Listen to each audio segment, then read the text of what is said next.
quand on pense au TLX, c'est un véhicule qui est très bien balancé. C'est pas celui qui est le plus performant, c'est pas celui qui est le plus économique, c'est lui qui va offrir tout. C'est un peu comme un couteau suisse.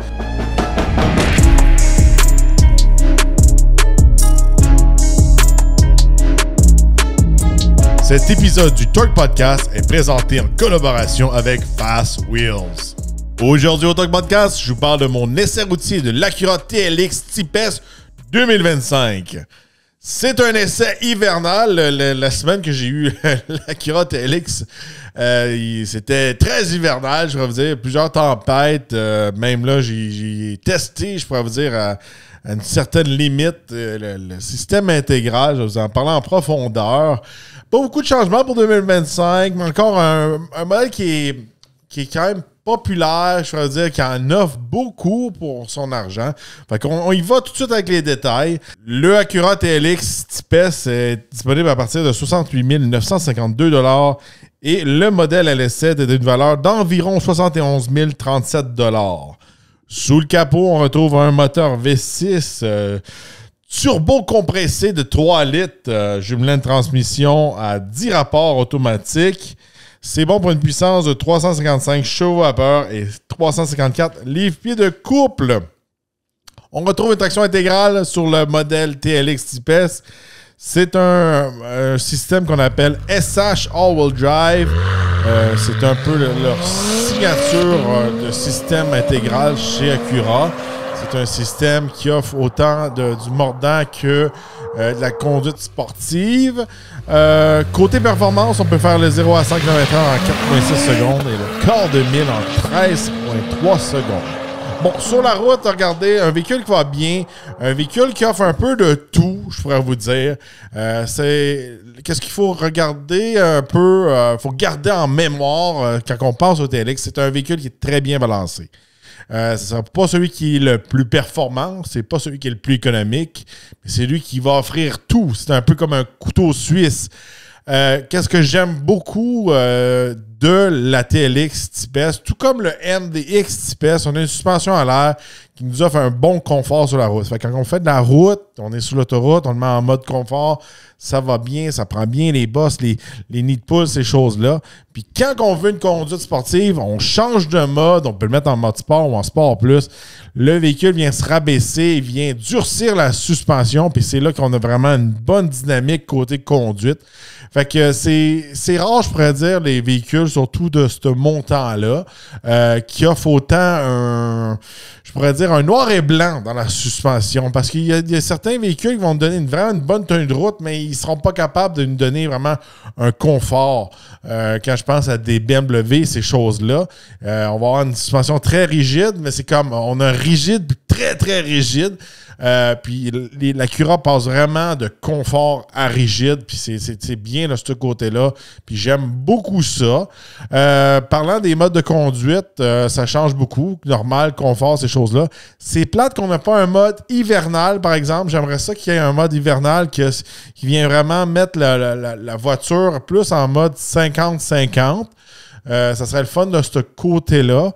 Pas beaucoup de son côté moteur, un petit peu plus en mode sport plus, ces choses-là. Pas très bruyant, mais ça réveille beaucoup le véhicule côté motorisation, côté transmission, puis ces choses-là, la façon qu'il réagit. Bon, parlant un petit peu du fameux mode qui est manquant, un peu le mode hivernal.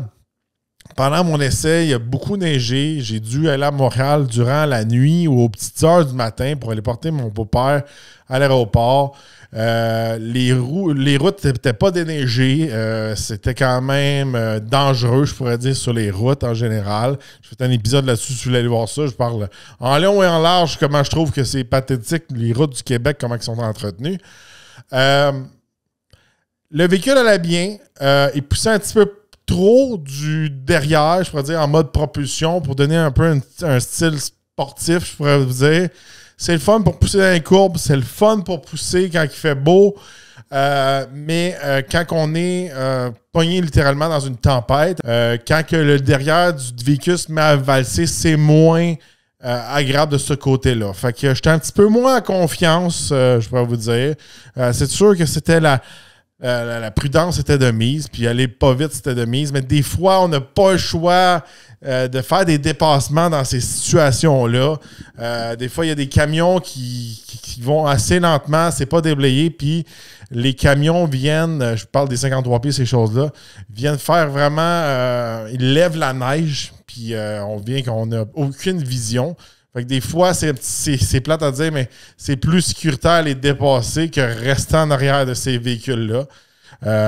Puis là, pour faire mes déplacements, j'étais un petit peu moins en confiance, je pourrais dire, avec ce véhicule-là que d'autres. Il allait très bien, c'est quand même un très bon système intégral, mais si je le compare à peu près, je pourrais vous dire un autre berline sport que j'ai tous les jours, ma Audi S6 2007, le Quattro est très supérieur de ce côté-là. C'est le jour et la nuit. Même, à un moment donné, il a fallu que Eve aille faire une commission avec les enfants. Puis j'ai dit, prends l'Audi, prends pas le TLX. Je suis plus en confiance que tu prennes l'Audi que le TLX pour l'attraction. Il y avait de la glace, tout ça, ce journée-là. Ça reste un véhicule qui est sport. Quand que les routes sont mal déblayées, surtout de ce temps-ci, il y a des froids extrêmes. Des fois, il y a la slush qui se ramasse. Ça forme des blocs de glace, ça tombe sur la route.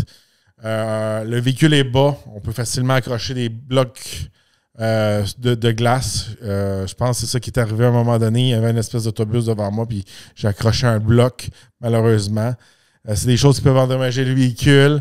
Après avoir fait mon aller-retour dans la tempête, beaucoup de neige avait accumulé dans les mags.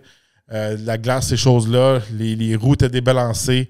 J'ai eu beaucoup de difficultés à enlever les fameux blocs de glace dans les roues. J'ai essayé de passer au car wash, ces choses-là, mais quand il fait froid, c'est assez touché. Surtout quand on ne le fait pas nous-mêmes, mettons, avec une machine à pression dans un garage chauffé, dans les meilleures conditions. Ça peut arriver dans n'importe quel véhicule, mais, comment je peux dire, dans la même semaine, j'ai autant utilisé mon Audi, puis c'est pas arrivé avec mon Audi. Je viens de vous donner une comparaison vite faite comme ça. Des fois, c'est peut-être juste le design de la roue, du mag, ces choses-là, avec les freins, tout ça. Mais super, super le fun à conduire. J'aimerais juste qu'il y ait peut-être un sélecteur pour que le véhicule tombe vraiment à 50-50, pas une espèce de 60-40 ou 70-30. Des fois, quand je le poussais, je trouvais que c'était presque un 70-30 à certains moments. Encore une fois, c'est un véhicule qui est très confortable grâce à la suspension. Il va très bien. C'est un véhicule que même s'il a une vocation sportive, je pourrais conduire pendant des heures de temps. Daily driver, je le recommande à n'importe qui. Design extérieur, pas beaucoup de changements, je pourrais dire, pour cette année comparé à l'année passée. C'est un beau véhicule, plus agressif à l'avant, avec je pourrais dire la calandre type S, les mags plus gros, avec les freins Brembo à 4 pistons, l'échappement quadruple à l'arrière. C'est un beau véhicule, je trouve qu'il paraît bien de ce côté-là. Si on passe maintenant à l'intérieur, encore là, pas beaucoup de changements à l'intérieur rouge. Il n'y a pas le nouveau système qu'on retrouve dans l'MDX qui est plus touchscreen. On a toujours le mouse pad, je pourrais dire, là, de ce côté-là. Je ne sais pas s'il va y avoir un redesign là, pour vraiment rapprocher l'écran et avoir un touchscreen ou il va littéralement avoir une nouvelle génération TLX. De ce côté-là, je ne suis pas sûr. Mais le reste, il y a beaucoup de boutons encore. Facile à utiliser. C'est un peu une formule, j'appelle ça Honda Acura, qui est fiable, qui est prouvé, qui n'a pas des glitches, il n'y a pas des nouvelles technologies qui ne sont pas fiables. Souvent, d'autres manufacturiers, surtout dans leur gamme de luxe, ils aiment ça pousser un petit peu la technologie, mais souvent que ça devient un petit peu qu'il y a des bugs ou de ces choses-là. C'est pas le cas qu'on retrouve chez Acura. En général. Je trouve qu'à l'arrière, c'est un petit peu serré. C'est pas un super gros véhicule. Si vous avez des enfants en bas âge avec des sièges pour enfants comme moi, puis vous êtes grand, ça rentre pas vraiment. Là. Moi, ça rentre pas en arrière de moi, encore une fois, cette semaine. C'est très serré. Côté valise, c'est bien. Surtout avec les beaux tapis, je pourrais dire, hivernales, ces choses-là. Une pas pire valise de ce côté-là. Mais je pourrais vous dire que ça reste, c'est pas une grande berline. Ça reste comme, je pourrais dire, Un sweet spot un peu, là. C'est pas tout à fait aussi petit qu'une série 3, mais c'est pas aussi gros qu'une série 5, je pourrais dire. On dirait que c'est comme un peu entre les deux, selon mon feeling d'intérieur, je pourrais vous dire de ce côté-là.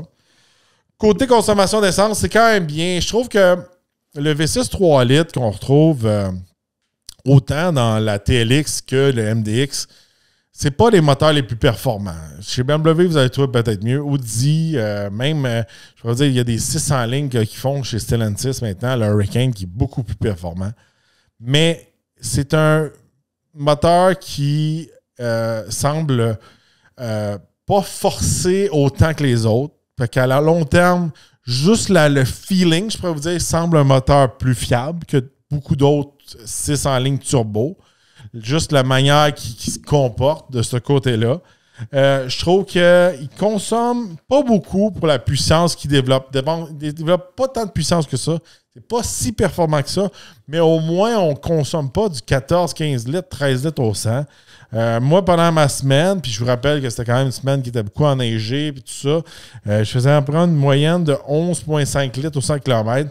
C'est très bien de ce côté-là. C'est un petit peu ça que je veux dire. C'est un véhicule qui est tellement bien balancé, c'est que il est fait pour monsieur tout le monde à utiliser au quotidien. C'est pas juste un véhicule quasiment qu'on va utiliser sur le week-end ou qui est vraiment super agressif. C'est pas parce qu'on a le Type-S que on fait un sacrifice sur le confort. Il fait tout bien. On a une bonne puissance, on a un bon système intégral, une bonne consommation d'essence, on a un peu de son, on a un bon confort. C'est pour ça que si on ferait, mettons, des notes de moyenne, c'est lui qui aurait la meilleure moyenne du groupe, je pourrais dire. Les autres vont le battre dans certains aspects, mais quand on met tous les aspects ensemble, il ne serait pas capable d'arriver à la même note que l'Acura TLX, selon moi. Alors, dites-moi dans les commentaires, qu'est-ce que vous en pensez du TLX Type-S? Est-ce que c'est pour vous, c'est le sweet spot dans cette section, cette catégorie de berline de performance? Si vous appréciez mon contenu, vous voulez supporter la chaîne et nous aider à rester indépendant et pas vous bombarder de publicité, vous pouvez venir m'encourager dans la section VIP. On a plus de 25 épisodes exclusives qui ne sont pas disponibles aux personnes qui ne sont pas VIP. Il y a juste les VIP, puis ces épisodes-là vont toujours rester dans le VIP. Vous avez aussi les épisodes à l'avance. Ça nous aide, ça nous supporte. Les liens sont dans la description, autant pour YouTube que Spotify. N'oubliez pas, vous pouvez m'emmener sur la route n'importe quand. Si vous êtes nouveau, n'oubliez pas de vous abonner, liker et de partager.